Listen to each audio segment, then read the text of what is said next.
یہ ساتھی سوال پوچھ رہے ہیں، کیا مختلف عقائد و نظریات رکھنے والے قربانی کے جانور کے اندر شریک ہو سکتے ہیں یا نہیں ہو سکتے؟ اس کا جواب یہ ہے کہ قربانی کے جانور میں شریک ہونے کے لیے تمام ساتھیوں کا عقیدہ ایک ہونا ضروری ہے، کیونکہ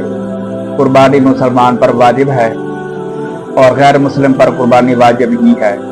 اور اس میں مختلف عقائد کے لوگ شامل ہو گئے اور ان کا عقیدہ ختم نبوت کے برخلاف ہے یا غیر مسلم ہے، تو کافر، مشرک، مجوسی اس طرح کے عقائد و نظریات رکھنے والے قربانی کے جانور میں شریک ہو گئے تو کسی کی قربانی نہیں ہوگی۔ اسی طرح رافضی حضرات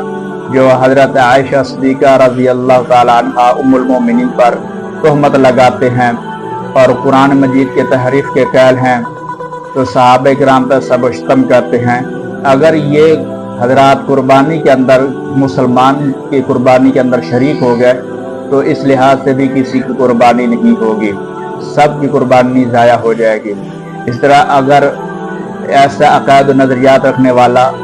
جو علم نبی کریم صلی اللہ علیہ وسلم کی طرف علم غیب کا قائل ہو، حاضر ناظر کا قائل ہو، تو ایسے عقائد و نظریات رکھنے والا بھی اگر قربانی کے جانور میں شریک ہو گیا تو کسی کی قربانی نہیں ہوگی، سب کی قربانی ضائع ہو جائے گی۔